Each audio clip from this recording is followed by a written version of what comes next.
Welcome back, everybody. My name is Tucker. This is Sporting Logically. Today, I'm going to be talking about the 4 most expensive players this season. Now, when I say most expensive, I don't just mean guys that cost the most in terms of their overall contract. What I mean are guys that got paid the most this year and that for whatever reason, coaching decisions or injury or otherwise, costed their teams an extremely large amount of money relative to their actual on-court production.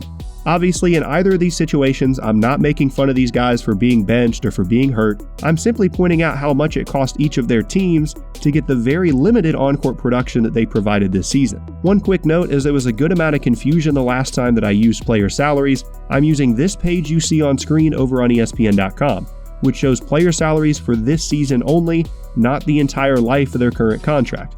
I will leave a link to this page below so you guys can check it out if you're confused. With that admittedly longer than normal intro out of the way, let's get started. Number 1. The first of 2 former Lakers free agent signings on this list, Timofey Mozgov signed a massive contract in the summer of 2016 relative to the production he showed in his NBA career to that point. The contract was so bad that the Lakers had to part with the promising young talent of D'Angelo Russell and trade him to Brooklyn just to make the Nets more comfortable taking on the big man's salary. Obviously, there were other factors at play in that trade, but it's still never a good thing when you have to attach a former number 2 overall pick to a player so soon after they're drafted just to get rid of that player's contract. This season with the Nets, Mozgov just hasn't found much of a role. As I said, the Nets really just took on his contract as a price to pay to add the young talent of Russell to their roster that they desperately needed. And now to the juicy part. This season, Mozgov has totaled 92 rebounds and 12 blocks across 350 minutes of action. When you calculate those numbers with his $15.28 million salary for this season, he's been paid over $166,000 per rebound and $1.27 million per block. Yeah, I doubt he's complaining much about being an add-on in that trade. Keep cashing those checks, Mozgov. Number 2. The second former 2016 Lakers free agent signing of the list, unrelated, hey Hornets fans, how you feeling about your new general manager?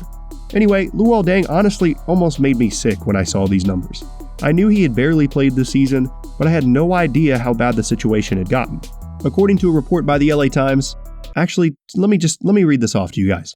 Quote, Deng watches the game on television and imitates its flow. When there's action, he runs on a treadmill. When there's a timeout, he stops. When the whistle blows, he runs again. When the Lakers are playing defense, he slides his feet as if playing imaginary defense. Just a reminder, the Lakers are paying Deng over $17 million this season to, quote, imitate the flow of the game in the locker room. Now, to the numbers. This season, Deng has averaged 2 points and 13 minutes per game. Oh wait, those aren't his averages. Those are his totals for the entire season. Anyway, this egregious mistake in roster construction means that the Lakers have paid Deng over $8.5 million per point scored this season and over $1.3 million per minute played. I have nothing else to say. My goodness. Number 3. Okay, I'm pretty sure a lot of people knew this one was a mistake when it happened, but it's gotten even worse than even the most pessimistic people thought it would. The Knicks signed Joakim Noah to a big contract in the summer of 2016, also known in NBA history books as the summer that the new NBA TV money and a soaring salary cap made every GM in the league lose their marbles for an entire month, despite the fact that he was on the wrong side of 30 years old and had played in only 29 games the previous season for the Bulls.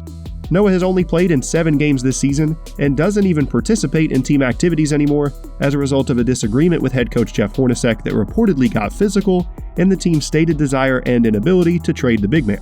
In total, Noah has contributed 12 points, 14 rebounds, 2 blocks, 2 steals, and 4 assists this season, a grand total of 34 positive statistical contributions in a traditional box score. That means that the Knicks have paid Noah over $500,000 every time he did something statistically positive on the court this season. I mean, I've heard of positive reinforcement, but this might be taking it a bit far. Number 4. Before I talk about the season Chandler Parsons has had, I want to warn you of something. You might look at these numbers compared to the previous members of this list and think, oh, that's not so bad. Keep in mind that that is only relative to how awful the previous numbers have looked. Parsons' numbers are still plenty bad. Don't be blinded. Parsons has actually had a really productive season in comparison to the other members of this list. In his past stops in Dallas and Houston, he established himself as a valuable three-point shot maker and playmaker on the wing. Likely a big reason the Grizzlies signed him to a big deal in, big surprise, the summer of 2016. Unfortunately for Memphis, even if you combine his games played from last season with this year's, he's still yet to play a full 82-game season in 2 years since he signed that contract. This year, Parsons totaled 69 assists and 51 made threes, meaning the team paid him over $300,000 per assist and over $450,000 per made three. This is the part I warned you about. Yes, those are still awful. Don't be fooled into thinking, oh, that's not so bad. Thank you all for watching and for all the support lately on the channel. I really appreciate it, guys. If you like the video, then leaving a like rating is a great way to let me know. And if you'd like to see more videos just like this each week, then be sure to subscribe to Sporting Logically. Thanks again, and I will see all of you next time.